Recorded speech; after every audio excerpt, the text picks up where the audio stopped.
अस्सलाम वालेकुम, welcome back to my channel first learn then teach. तो आज का हमारा थर्ड टॉपिक है कि जो हमारा कल रिमेनिंग टॉपिक रह गया था जिसका नाम है स्पेक्युलेटिव एग्जीक्यूशन। अब स्पेक्युलेटिव एग्जीक्यूशन क्या होता है? ये भी एक तरह का हमारे पास ऑप्टिमाइजेशन टेक्निक होती है। ये एक तरह की टेक्निक है ये भी, जिस तरह हमारे पास ब्रांच प्रेडिक्शन थी, ठीक है, ये भी उसी तरह की एक टेक्निक है। जिस तरह हमारे पास फ्लो एनालिसिस थी, ये भी इस तरह की एक टेक्निक है स्पेकुलेटिव एग्जीक्यूशन के। जो टास्क कंप्यूटर परफॉर्म कर चुका है, जो चीज़ें कर चुका है, उसके बाद जो चीज़ें पास हो चुकी हैं डिकोड स्टेजेस से, और जो चीज़ें पास हो चुकी हैं उसके बाद जो चीज़ें कंप्यूटर को नीड नहीं है कि वो पास हो चुकी हैं उस जगह से, स्टेजेस से, ठीक है, हमारे पाइपलाइन से हमारी पास हो चुकी हैं। तो जिन चीज़ों की कंप्यूटर को नीड नहीं होती और जब काम हो चुका होता है, सारी इंस्ट्रक्शन आगे पहुंच चुकी होती हैं, और जो चीज़ें रह जाती हैं पीछे जिनकी कंप्यूटर को नीड नहीं होती, वो चीज़ें कंप्यूटर अपने अंदर स्टोर कर लेता है।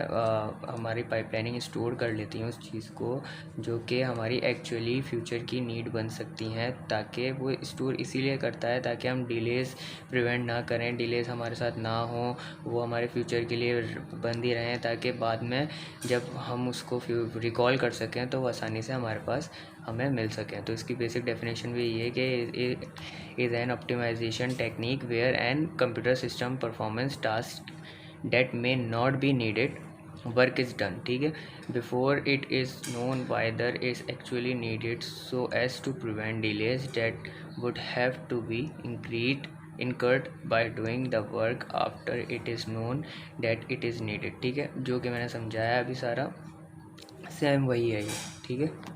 तो दूसरी बात ये है कि हम परफॉर्मेंस बैलेंस पे आ जाते हैं। आपके परफॉर्मेंस बैलेंस क्या होता है? हमारे पास परफॉर्मेंस बैलेंस हमारे पास ये होता है कि प्रीफर करता है बेस्ट, हमारे पास जो भी इक्वलाइजेशन हम कर सकते हैं हमारे वेरिएबल्स, जो कि हमारे सिस्टम ओवरऑल परफॉर्मेंस को इफ़ेक्ट कर रहा होता है। जो ओवरऑल परफॉर्मेंस हमारे सीपीयू के अंदर जो भी चल रही है, इफ़ेक्ट जो भी हमें उससे हो रहा होता है, जैसे अगर मेमोरी में थोड़ा मसला आ रहा है, या फिर हमें पावर ज़्यादा मिल रही है कंप्यूटर को, हमारे पावर कंजप्शन ज़्यादा हो रही है, या फिर प्रोसेसिंग स्पीड स्लो या ज़्यादा होती जा रही है, जिसकी वजह से हमारे परफॉर्मेंस बैलेंस में फ़र्क आ रहा है, तो उस चीज़ का भी हल है हमारे पास कि उस चीज़ को हम किस तरह से सॉल्व कर सकते हैं, और किन किन लिमिटेशंस के अंदर सॉल्व कर सकते हैं, और किन राइट अचीवमेंट्स के ज़रिए हम सॉल्व कर सकते हैं, ताकि हम उनको सॉल्व करके हम अपने डिज़ाइनिंग के गोल्स की तरफ पहुंच सकें।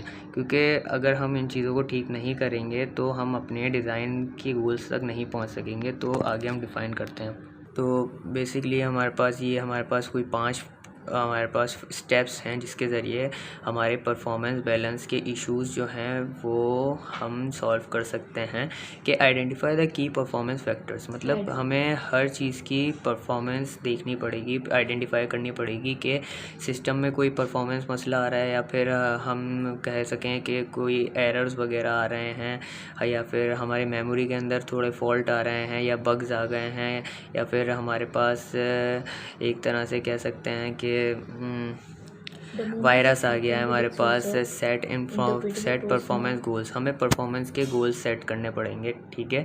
और एनालाइज परफॉर्मेंस ट्रेड ऑफ, मतलब बेहतरीन से बेहतरीन परफॉर्मेंस एनालाइज करनी पड़ेगी, ठीक है। ऑप्टिमाइज द सिस्टम डिज़ाइन, अब पूरे सिस्टम डिज़ाइन को हमें रिकॉल करना पड़ेगा, देखना पड़ेगा कि यार ये डिज़ाइन इस तरह रेडी हुआ था, तो अब इसको हमने सेट कर दिया है, तो अब हम इसको दोबारा से एक तरह से इंटीग्रेट करेंगे। कि इंटीग्रेशन होती है कि हम इसको रिकॉल करेंगे दोबारा से, इसको सारी चीज़ें चेक करेंगे कि भाई अब हमारा परफॉर्मेंस ठीक हो रही है कंप्यूटर के अंदर या नहीं। उसके बाद लास्ट आ जाता है test and refine, finally testing होती है कि भाई अब चेक कर लेते हैं कि अब हमारा सिस्टम अच्छा परफॉर्म कर रहा है कि नहीं कर रहा, ठीक है। अब ये टॉपिक तो बेसिक था, बहुत इजी था। तो इसके बाद हम आ जाते हैं improvement in chip organization and architecture के अंदर। तो ये क्या होता है कि हम इम्प्रूव किस तरह हो रहे हैं डे बाय डे, कि हम इम्प्रूव इस तरह हो रहे हैं कि हमारी प्रोसेसर की स्पीड अच्छी होती जा रही है दिन ब दिन, जो कि हमारे हार्डवेयर प्रोसेसर की स्पीड इंक्रीज़ हो रही है। ये सिर्फ इस वजह से हो रही है क्योंकि जो हमारे पास साइज़ है जो लॉजिक गेट्स का होता था पहले वो बहुत ज़्यादा बड़ा होता था। अब आजकल ये होता जा रहा है कि जैसे जैसे टाइम आगे बढ़ता जा रहा है लॉजिक गेट्स एक दूसरे से टाइटली पैक होते जा रहे हैं और एक दूसरे से बहुत ज़्यादा स्मॉल होते जा रहे हैं और प्रोसेसर इसकी वजह से बहुत इम्प्रूव होता जा रहा है। प्रोसेसर की चिप पावरफुल होती जा रही है, ठीक है। और हमारे पास सिग्नल रिड्यूस होते जा रहे हैं, क्लॉक रेट अच्छा होता जा रहा है और हमारे पास सेकंड में ये है कि कैचे मेमोरी का साइज़ और स्पीड दोनों अच्छा हो रहा है डे बाय डे, क्योंकि प्रोसेसर और मेन मेमोरी के दरमियान के अंदर। और हम लास्ट पार्ट के अंदर ये है कि हम क्या कर रहे हैं, हम चेंजेस करे जा रहे हैं मुसलसल प्रोसेसर के अंदर, ऑर्गेनाइजेशन और आर्किटेक्चर के अंदर, कि हमें इफ़ेक्टिव स्पीड मिल पाए ताकि हमें कोई डिफ़िकल्टी फेस करनी ना पड़े। हम मज़ीद स्पीड बढ़ाते जा रहे हैं, टाइम को कम करते जा रहे हैं, मतलब सेकंड्स के अंदर हमारा प्रोसेसर वर्क करता है इंस्ट्रक्शन, ताकि हमारी इंस्ट्रक्शन एग्जीक्यूशन में कोई मसला ना आए और वो अच्छे से वर्क कर सकें। अब इसकी एक बेहतरीन एग्जांपल मैं आपको एक डायग्राम से देने वाला हूँ कि एक डायग्राम के ज़रिए बताऊँगा कि किस तरह चिप और ऑर्गेनाइजेशन और आर्किटेक्चर की इम्प्रूवमेंट शुरू से लेकर ओल्डेस्ट वर्जन से लेकर अब तक चलती आई है। तो ये कुछ हमारे पास डायग्राम बनी हुई है कि पहले ट्रांजिस्टर, फिर इंटीग्रेटेड सर्किट्स, फिर प्रोसेसिंग यूनिट्स आए, फिर चिप, सिंगल चिप मेमोरी, फिर उसके बाद IO devices, older processing designs आए, मॉडर्न प्रोसेसिंग डिवाइस आए, कोर वर्जन 1, 2, 3, 4 आया, सिग्नल इंस्ट्रक्शन सेट ISA जिसका हमें पता है कि सिंगल इंस्ट्रक्शन सेट आया, फिर उसके बाद dynamic frequency scaling, hardware based encryptions, फिर इम्प्रूवमेंट इन पावर एफिशिएंसी, मतलब पावर की एफिशिएंसी के अंदर बहुत वर्क हुआ है, जो कि मैं कह सकता हूँ कि ये बहुत ही कोई अच्छी एग्जांपल है कि जब पावर अच्छा होगा तो सिस्टम ऑटोमेटिकली इम्प्रूव करता है, जो कि नीचे भी एग्जांपल दी गई है कि improvement in system security, system की सिक्योरिटी में भी बहुत ज़्यादा बदलाव आया है इन दिनों। तो ये है कि मज़ीद प्रोसेसिंग आगे जाके और अच्छी होती जाएगी।